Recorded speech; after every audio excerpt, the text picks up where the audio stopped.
میرے حضور نے ارشاد فرمایا تمہیں جو رزق دیا جاتا ہے، مصائب سے تمہیں بچا لیا جاتا ہے، آتی آتی تکلیف ٹل جاتی ہے، تمہاری نصرت دشمن کے مقابلے میں ہوتی ہے، حاسدین کے مقابلے میں تم کھڑے ہو جاتے ہو، فرمایا تمہیں پتہ ہے یہ تمہیں کیوں ایسا ہوتا ہے؟ فرمایا الا بدعفائکم، جو تمہارے معاشرے کے کمزور لوگ ہیں جن کی تم نے مدد کی، فرمایا یہ ان کی دعاؤں کا نتیجہ ہوتا ہے، ان کے اٹھے ہوئے ہاتھ اللہ کبھی خالی نہیں موڑتا ہے۔ اس لیے لاچار لوگوں کی، دکھی لوگوں کی، بے بس اور بے آسرا لوگوں کی مدد کے لیے کھڑے ہو جایا کرو۔ وہ کسی نے کہا تھا کہ بڑوں کی بڑی بڑی خدمتوں سے وہ سکون نہیں ملتا جو چھوٹے چھوٹے لوگوں کی چھوٹی چھوٹی خدمتوں سے مل جاتا ہے۔ بڑوں کی بڑی خدمتیں بھی کریں تو وہ راضی نہیں ہوتے، لیکن چھوٹوں کی چھوٹی چھوٹی خدمتیں، یار غریب کو تو پیار سے کھڑا کر کے اس کے پشت پہ شفقت کا ہاتھ پھیر دیں تو وہ سارا دن خوشی سے گزار دیتا ہے کہ آج جو ہے وہ فلاں صاحب نے مجھے تکریم دی ہے، مجھے عزت دی ہے۔ تو میرے حضور نے فرمایا کہ تمہاری جو مدد ہوتی ہے اور رزق دیا جاتا ہے یہ تمہارے کمزوروں کی وجہ سے اللہ تعالیٰ تمہارے اوپر کرم فرماتا ہے۔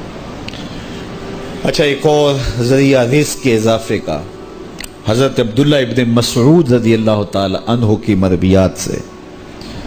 یہ حضرت عبداللہ ابن مسعود جلیل القدر صحابی ہیں، ان کے ہاں بیٹیاں ہی بیٹیاں تھیں۔ اچھا، جب ان کا آخری وقت آیا اور یہ بڑے سخت بیمار ہو گئے تو نزع کی سی کیفیت طاری ہو گئی، تو حضرت عثمان غنی رضی اللہ تعالیٰ عنہ ان کا حال پوچھنے آئے۔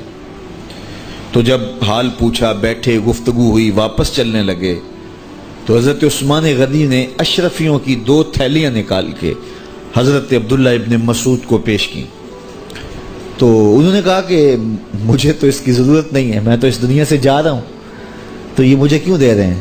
تو حضرت عثمان نے کہا کہ یہ آپ کی بیٹیوں کے لیے ہے، چونکہ آپ کی بیٹیاں ہی بیٹیاں ہیں تو یہ میں ان کے لیے پیش کر رہا ہوں، آپ کو تو واقعی ضرورت نہیں، دنیا سے جا رہے ہیں تو یہ ان کے لیے ہے۔ تو حضرت عبداللہ ابن مسعود نے پھر تھیلیاں موڑتے ہوئے کہا کہ میری بیٹیوں کو اس کی ضرورت نہیں ہے، اس لیے کہ میرے حضور نے فرمایا تھا کہ جس کے پاس سورہ واقعہ ہو اس کو غربت تنگ نہیں کر سکتی، تو میری بیٹیاں رات کو سونے سے قبل 1 مرتبہ سورہ واقعہ ضرور پڑھتی ہیں، اس لیے تم میری بیٹیوں کے بارے پریشان نہیں ہونا، اللہ کے فضل سے انہیں غربت تنگ نہیں کرے گی، ان کے پاس سورہ واقعہ جو موجود ہے، تو یہ کسی ایسے ضرورت مند کو دو جس کے پاس سورہ واقعہ نہیں ہے۔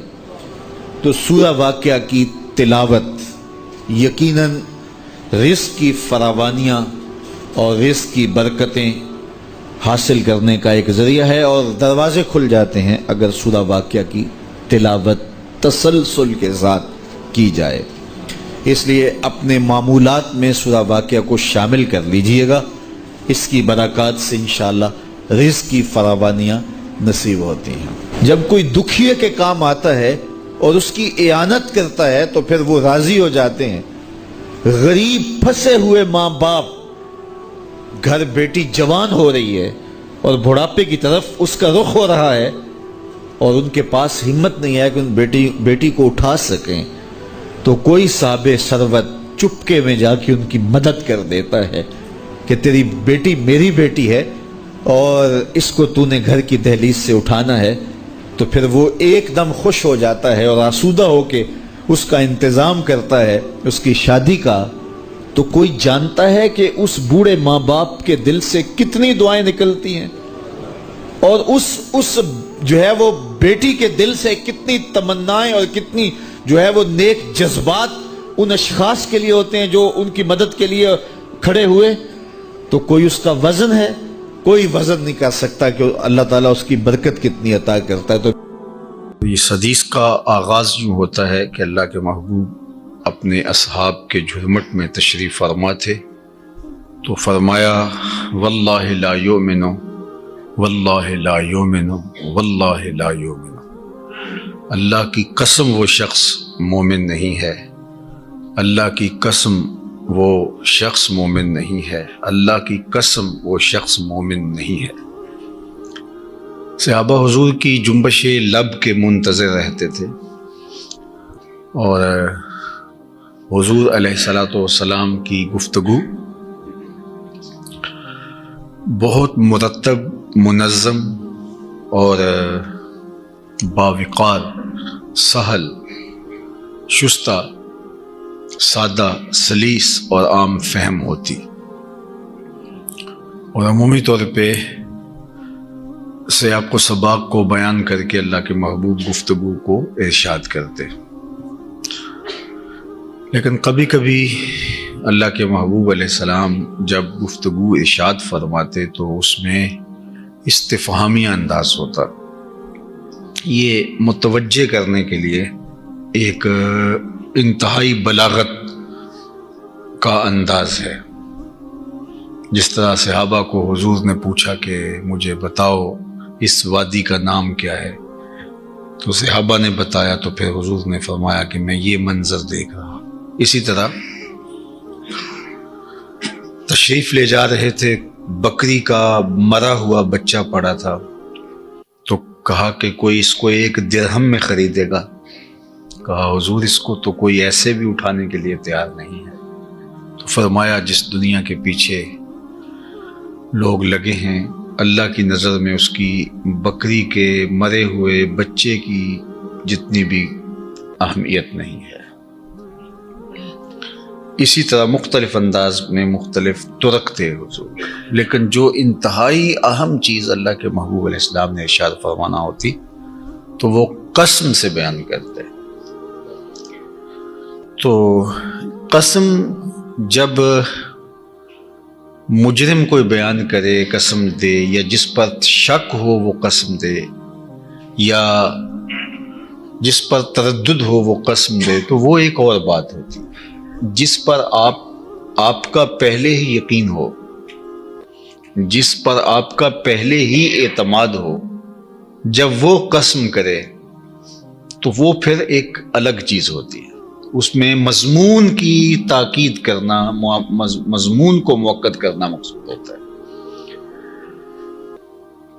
رات دیر سے بیٹا گھر آیا تو باپ نے پوچھا کدھر سے آئے ہو؟ تو اس نے کہا میں قسم اٹھاتا ہوں کہ میں سیدھا مسجد سے آ رہا ہوں، میں سیدھا فلاں جگہ سے آ رہا ہوں۔ تو اس نے باپ کی آنکھوں میں شک دیکھا تو قسم سے اس تردد کو دور کیا۔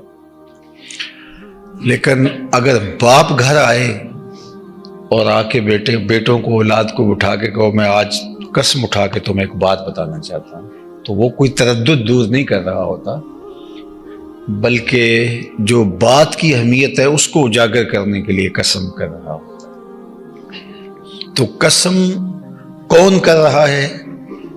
ایک تو اس سے قسم کا مفہوم اور قسم کے متعلقات واضح ہوتے ہیں۔ پھر جو قسم کر رہا ہے وہ اس کو کس تاکیدی انداز سے کر رہا ہے۔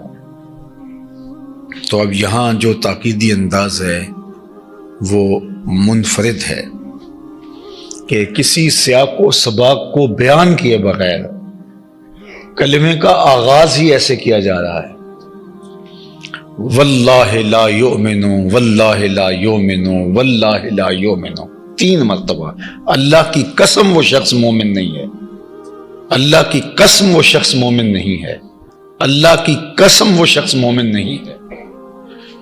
تو اب صحابہ کو تو سب سے زیادہ عزیز ایمان تھا، سب سے زیادہ عزیز انہیں ایمان تھا، اور ہمیں بھی سب سے زیادہ عزیز ایمان ہونا چاہیے، چونکہ اس دنیا میں سب سے بڑی دولت ہمیں جو عطا ہوئی ہے وہ دولت ایمان ہے، اور آخرت میں سب سے بڑی دولت جو اہل ایمان کو دی جائے گی جنت میں وہ دیدار الہی ہوگا۔ تو جو اس دنیا میں ایمان سے محروم ہو گیا، چاہے چرخ پہ جھولے، ہواؤں میں اڑے، زندگی کی ہر آسودگی اسے میسر ہو، اس کا ٹگا مل نہیں ہے، اور آخرت میں جس کو دیدار الہی سے محرومی ہوگی اس کے پلے بھی کچھ بھی، وہ ناکام اور نامراد اور خاسر اور برباد ہو گیا۔ تو صحابہ کے لیے سب سے بڑی خوشی، سب سے بڑی بات ایمان۔ اور جب یہ کہا جا رہا ہے اور بغیر تعین کے کہا جا رہا ہے تو پھر بہت ساری چیزیں، کون مومن نہیں ہے؟ تو ایک بار نہیں کہا، 2 بار نہیں کہا، 3 بار کہا، پھر تینوں بار قسم کی، واللہ لا یؤمنو واللہ لا یؤمنو واللہ لا یؤمنو۔ تو ایک دم سماعتیں رک گئی اور صحابہ حضور کی خدمت میں عرض کرنے لگے۔ ان کا انداز دیکھیے کہ انہوں نے کیا عرض کیا۔ جب آقا کریم نے 3 مرتبہ کہا کہ اللہ کی قسم وہ شخص مومن نہیں، اللہ کی قسم وہ شخص مومن نہیں، قسم ہے خدا کی وہ شخص مومن نہیں، تو صحابہ نے عرض کی لمن یا رسول اللہ صلی اللہ علیہ وسلم، حضور ہمیں بتائیے وہ کون شخص ہے جو مومن نہیں ہے۔ تو اللہ کے محبوب نے اس کے جواب میں ارشاد فرمایا الذی لا یامن جارہ بوائقہ، وہ شخص مومن نہیں ہے کہ جس کی شر سے اس کے ہمسائے محفوظ نہیں، جس کی شر سے اس کے ہمسائے محفوظ نہیں ہیں۔ حضور نے 1 بار نہیں، 2 بار نہیں، 3 مرتبہ قسم کر کے کہا۔ جس طرح ہم اپنے بچوں کو ایک چیز سکھا دیتے ہیں، ہمیں بچپن میں اپنی اولاد کو یہ پختہ کر دینا چاہیے کہ اگر ہمسائے ہم سے تنگ ہیں تو پھر ہم فارغ ہیں، اور ہمارا عمل، ہمارا رویہ، ہمارا طرز زندگی ایسا ہونا چاہیے کہ ہمارے ہمسائے ہم سے، معاشرہ ہم سے، اعزا و اقربا ہم سے تنگ نہ ہو۔ بدترین شخص وہ ہے جس کے شر کی وجہ سے لوگ اس سے کنارہ کشی کر لیں۔ کچھ لوگ اس قدر شریر ہوتے ہیں کہ بس ان کی شر سے ہر وقت پناہ ہی مانگی جاتی ہے۔ تو جس کے ہمسائے اس سے تنگ، اب ہمسائیگی کا جو دائرہ ہے وہ 40 گھروں تک ہے، 40 گھروں تک جو ہے وہ آپ کے آس پاس ہمسائیگی پھیلی ہوئی ہے۔ تو گویا پھر اس کا مطلب یہ ہے کہ جس سے بستی کے لوگ تنگ ہیں تو وہ انتہائی بدترین شخص ہے، اور اللہ کے محبوب علیہ السلام نے اس کے لیے کتنے سخت کلمات 3 مرتبہ قسم کر کے کہے کہ اللہ کی قسم وہ مومن نہیں ہے، اللہ کی قسم وہ مومن نہیں ہے۔ اللہ اکبر۔ اب اسی مضمون کو ایک دوسرے پیرائے میں اللہ کے محبوب علیہ السلام نے بیان فرمایا، اور اس کو تھوڑا کشادہ کر کے اللہ کے محبوب علیہ السلام نے بیان فرمایا، اور وہ یہ جو حضرت عبداللہ بن عمر بن عاص رضی اللہ تعالیٰ عنہ سے یہ روایت ہے کہ اللہ کے محبوب علیہ السلام نے فرمایا المسلم من سلم المسلمون من لسانہ و یدہ۔ مسلمان کی تعریف کیا ہے؟ مسلمان کسے کہتے ہیں؟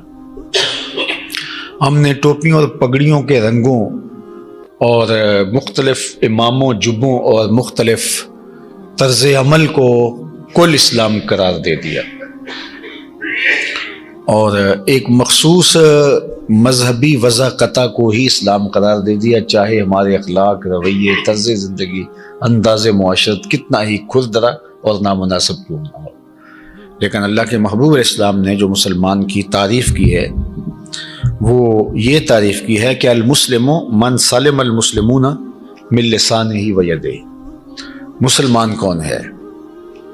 جس کے ہاتھ سے اور جس کی زبان سے دوسرے مسلمان محفوظ ہیں۔ اس کا بہت بڑا مفہوم ہے، زبان سے اور ہاتھ سے محفوظ رہنے کا۔ یعنی آپ ایسے مسلمان ہوں کہ تمہاری زبان سے کسی کو ایذا نہ پہنچے، کسی کو تکلیف نہ پہنچے۔ وہ دین کس قدر ستھرا، پاکیزہ، صالح اور حساس دین ہے جو مسجد میں لہسن اور پیاز کھا کر آنے سے روکتا ہے، تاکہ تمہارے منہ کے اندر جو ان چیزوں کے کھانے سے ایک سمیل پیدا ہوتی ہے تو پاس کھڑے نمازی کو اس کا احساس ہو اور اس کو تکلیف پہنچے۔ یہ ہے ہمارا دین جو ہمیں یہاں تک حساسیت سکھاتا ہے،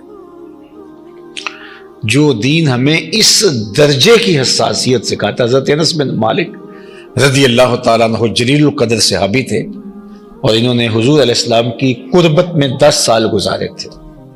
خدمت رسول اللہ صلی اللہ علیہ وسلم 10 سنین، کہتے ہیں میں نے 10 سال حضور کی قربت میں گزارے، اور 10 سال میں ایک بار بھی ایسا نہیں ہوا تھا کہ حضور نے مجھے جھڑکا ہو.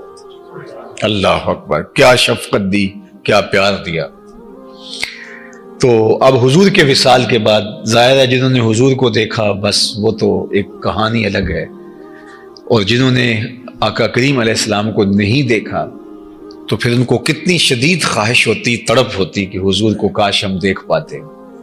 آج صدیاں گزرنے کے بعد بھی لوگ آرزو کرتے ہیں کاش کہ حضور کا دیدار ہمیں نصیب ہوا ہوتا، لیکن وہ پھر بالکل تازہ تازہ دور گزرا تھا تو کئی لوگوں کو حسرت ہوتی کاش کہ چند ماہ پہلے آگے ہوتے. بلکہ ایک عربی کا ذکر ہے، دیہاتی کا، جو حضور علیہ الصلوۃ والسلام کو ملنے کے لیے چلا آیا. وہ شوق فراواں میں چلا رہا تھا.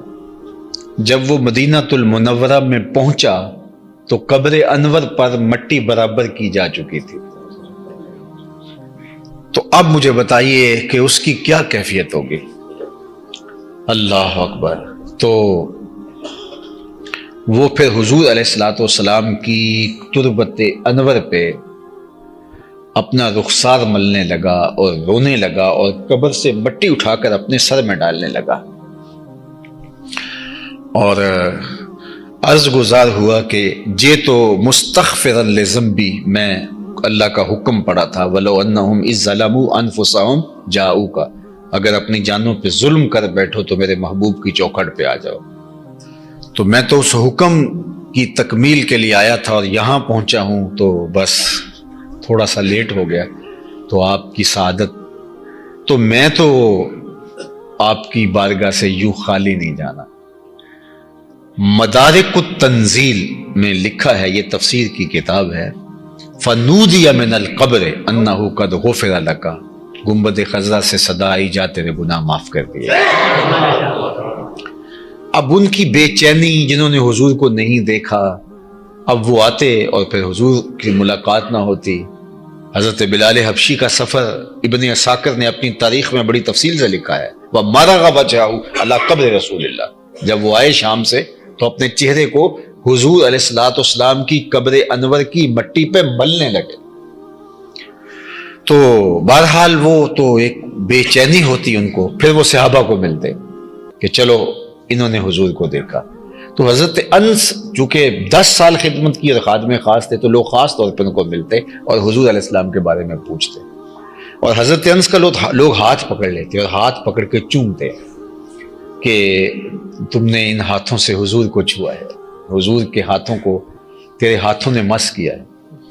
تو حضرت انس کہتے ہیں، امام بخاری نے یہ حدیث روایت کی ہے. حضرت انس فرماتے ہیں کہ میں پھر جب گھر سے نکلتا تھا تو مجھے پتا تھا لوگ میرا ہاتھ پکڑیں گے اور چومیں گے، تو میں اپنے ہاتھ کو تھوڑی خوشبو لگا لیتا تھا. چونکہ وہ میرے ہاتھ کو چومیں گے تو ان کو جو ہے وہ خوشبو آنی چاہیے، ان کو ایسا احساس ہونا چاہیے. تو آپ کسی سے ملتے ہیں تو آپ ملیں اس انداز سے کہ اگر بعض اوقات انسان پسینے میں لتھڑا ہوا ہے، کسی سفر سے آیا ہے، تو پھر بغل کی ہونے کی ضرورت نہیں ہے.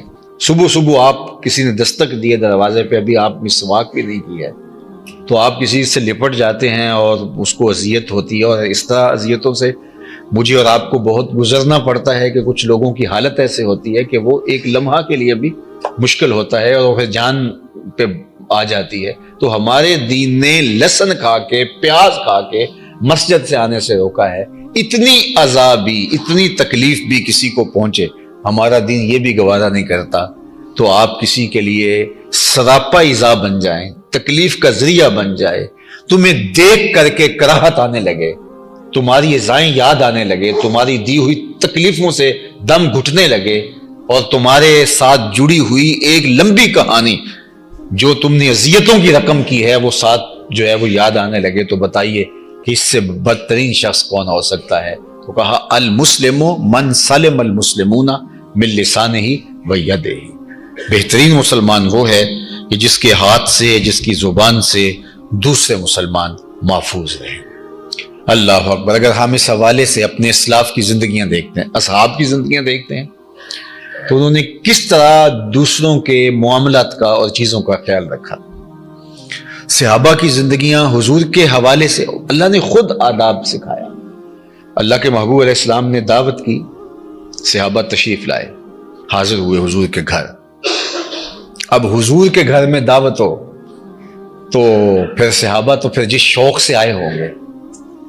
اب گھر میں وسعت اور کشادگی اتنی نہیں تھی، تو تھوڑے تھوڑے لوگ آتے اور ان کو کھانا دیا جاتا، پھر وہ اٹھ کے چلے جاتے، پھر جو باہر منتظر ہوتے وہ آتے تو پھر ان کو کھانا دیا جاتا، پھر وہ چلے جاتے. تو اس طرح سے کچھ تھوڑے تھوڑے لوگ کر کے حضور کے حجرہ انور میں آتے اور وہ اپنا حصہ اٹھاتے اور چلے جاتے. اب کھانے کے لیے تو 10 منٹ یا 5 منٹ لگے اور حضور علیہ السلام کے گھر میں آنا ہوا تو کئیوں کا پھر اٹھنے کو جی نہیں چاہا، وہ وہاں بیٹھ کر کے گفتگو کرنے لگے. حضور کا گھر ہے اور حضور نے بلایا ہے خود، تو کھانا کھا لیا اور کھانا کھا کے وہ بیٹھ گئے اور بات کرنے لگے کہ جتنا وقت یہاں گزر جائے، اور باہر لوگ منتظر ہیں کہ یہ اٹھ کے باہر آئیں اور ہم اپنی باری پہ کھانا کھائیں. تو اللہ کے محبوب علیہ الصلوۃ والسلام اشد حیاء من اظرافی خدرہا، کمواری عورت جو ہے وہ اپنے پردے میں ملبوس جتنی حیادار ہوتی ہے، اللہ کے محبوب اس سے بھی زیادہ حیادار. تو حضور کے چہرے پہ تغیر پیدا ہوتے تھے، جو صحابہ فرماتے عرف نہ ہو ہم اس کو پہچان لیتے تھے. تو آقا کریم علیہ الصلوۃ والسلام ان کو یہ نہیں کہہ رہے کہ اٹھ کے چلے جاؤ، اور دوسرا جو باہر منتظر ہیں ان کے لیے حضور علیہ الصلوۃ والسلام بے چین ہو رہے ہیں. اللہ اکبر. تو اب حضور علیہ السلام کے اندر ایک کیفیت چل رہی ہے کہ یہ اٹھ نہیں رہے، میں ان کو کیسے کہوں کہ میرے گھر سے اٹھ کے چلے جاؤ، چونکہ طبیعت حساس ہے.